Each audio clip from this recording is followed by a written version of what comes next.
U.S. aircraft carriers may be in danger. Tucked away in the Taklamakan Desert of northwestern China, full-scale mock-ups of these carriers are being used for target practice. To prevent the possible loss of its crown jewel, the $13 billion USS Gerald R. Ford, the U.S. Navy has decided to equip it with the most powerful laser weapon ever developed. Let's find out what it is. The $13.3 billion USS Gerald R. Ford is the largest and most expensive warship ever to sail. It boasts a sprawling 5-acre flight deck and new technologies designed to make it the most powerful ship in the world well into 2050 and beyond. The vessel holds 4 squadrons of fighters and a bevy of support and tactical aircraft, more than 60 in all, though it can accommodate as many as 90. Ford stands more than 9 stories above the waterline and weighs 97,000 tons. That's 32,000 tons heavier than the largest battleships of World War II. But big doesn't mean slow. Powered by a pair of advanced A-1B nuclear reactors, the ship has nearly 3 times the power of America's existing supercarriers, about 300 megawatts of electrical power in all, according to the Navy. Seeing it on the water is like watching a New York City block go by at 34 miles per hour. But new anti-ship missiles from China, some capable of hypersonic speeds above Mach 5, threaten to render Ford and the Navy's entire Pacific Fleet obsolete. A sobering Congressional Research Service report, updated in August 2022, points to concerns about the survivability of Navy surface ships in potential combat situations against adversaries, such as China, that are armed with large numbers of UAVs and anti-ship missiles, including advanced models. While Russia also has hypersonic weapons, China worries the Navy the most. The country has aggressively increased the size of its naval fleet over the past decade and has developed several anti-ship weapons, including highly maneuverable hypersonic missiles capable of reaching Mach 10. China doesn't hide the fact that these weapons are designed to fend off American ships. One of its weapons test sites, tucked away in the Taklamakan Desert, has full-scale mock-ups of U.S. aircraft carriers that it uses for target practice. The USS Ford and ships like it have a battery of anti-missile defenses, but none are capable of protecting them in a prolonged battle against China's latest weapons. To maintain its dominance in the Pacific, and just to keep its ships afloat, the Navy is betting big on a new technology that has been out of reach for decades: the laser. The advantages are tantalizing. Powered by a large fuel source, Ford's hulking nuclear reactors fit the bill. Lasers fire at the speed of light, negating the speed of hypersonic weapons. They can be reloaded quickly to fend off swarms of drones, and they don't require ammunition stores, giving ships nearly unlimited firepower. In 2021, the Biden administration formed a Pentagon task force to assess the threat posed by China's rapid naval expansion. A year later, based on the task force's findings, the Defense Department declared China America's most consequential strategic competitor. China now has a fleet of more than 770 naval, Coast Guard, and other military vessels. That's more than twice the size of the U.S. fleet. And it's almost entirely concentrated in the Pacific, while the U.S. fleet is split between the Atlantic and Pacific. China's strength is also bolstered by an arsenal of advanced anti-ship weapons that it can launch from ground bases, warships, and aircraft. The most powerful are its long-range missiles, such as the DF-21D and DF-26, but the most fearsome is the DF-ZF, a hypersonic missile that reportedly can reach speeds of Mach 10 and strike from more than 1,500 miles away. But China's hypersonic weapons aren't the only threat. Carrier commanders have long understood their vulnerability to batteries of anti-ship cruise missiles. Fired in large numbers, the weapons can overwhelm a ship's defenses. Swarms of relatively cheap, long-range suicide drones could just as easily cripple a carrier group. The Navy's predicament is clear. Its largest carriers and most heavily armed destroyers aren't equipped to defend against hordes of airborne invaders. Today, the USS Gerald R sails with what's called a carrier strike group, an armada of 10 or more cruisers, destroyers, and frigates, and sometimes a submarine or two. At least 2 of these ships specialize in air defense, usually Arleigh Burke-class guided missile destroyers. These ships provide the first layer of protection against enemy attack, using powerful onboard radars to detect targets more than 200 miles away.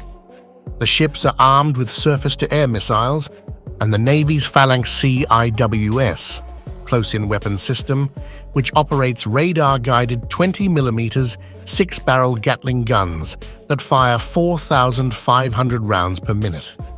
They're almost identical to the massive cannons fired by American fighter jets, such as the F-16. All told, a carrier strike group has enough hardware to intercept dozens of incoming missiles from as far away as 200 miles. But it becomes defenseless once the ships run out of interceptors to fire, which must be stored and then replenished after battle. Some ammunition can be replenished at sea, but missiles must be refueled in port.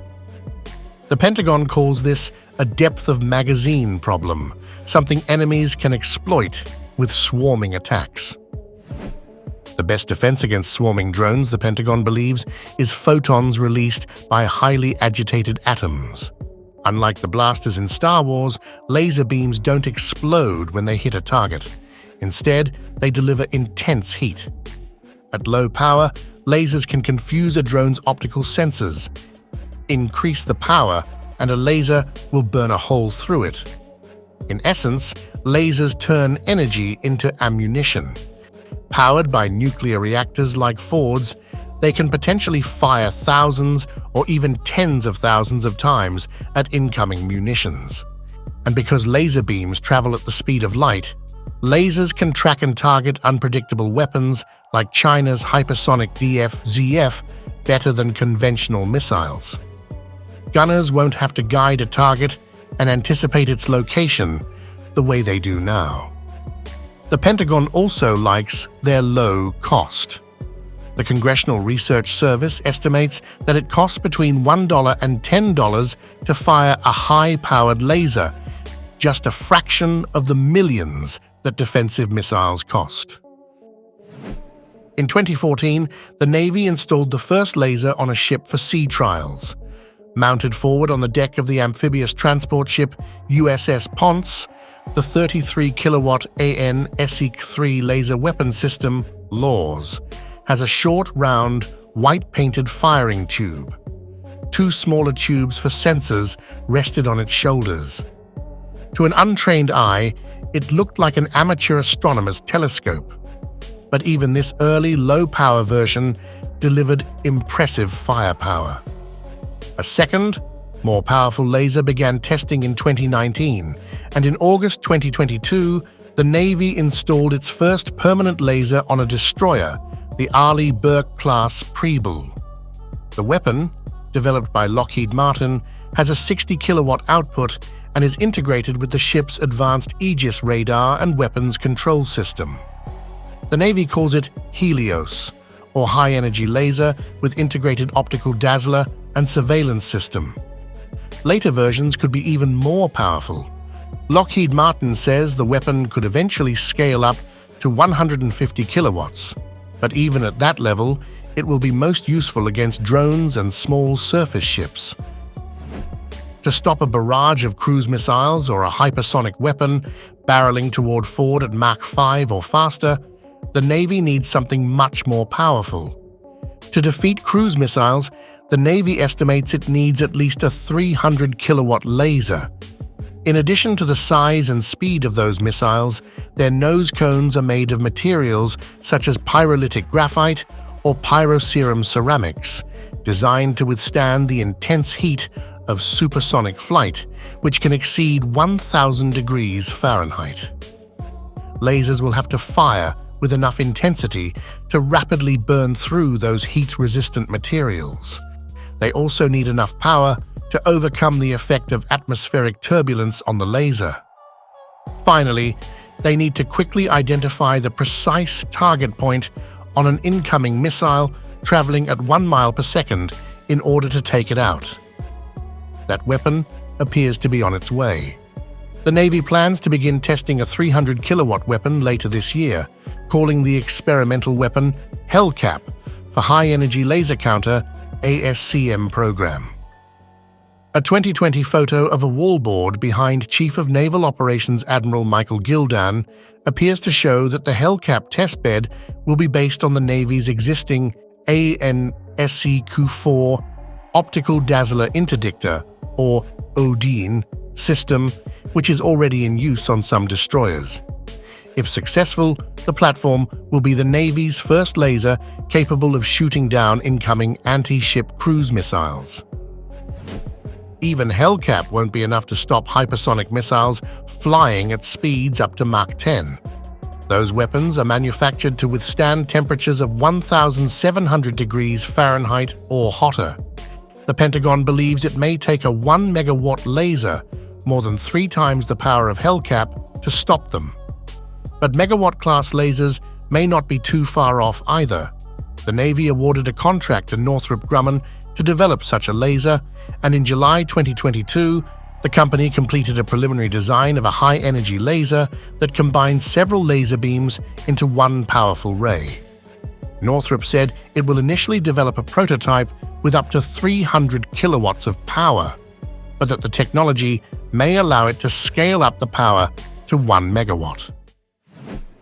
For the Pentagon, which has billions invested in aircraft carriers, the technology can't arrive soon enough.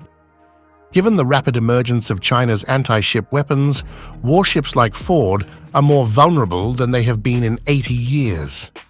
The fate of the world's most powerful navy could be decided by a single, well-aimed, hypersonic shot. But no matter how fast or powerful anti-ship missiles become, the Navy hopes its futuristic lasers can burn them out of the sky for less than the cost of a cup of coffee. And what do you think about these laser weapons? Which one do you like the most? Let us know in the comments below. Also, if you enjoyed this video, don't forget to like it, subscribe to the channel, and turn on notifications so you don't miss any new videos. And thanks for watching.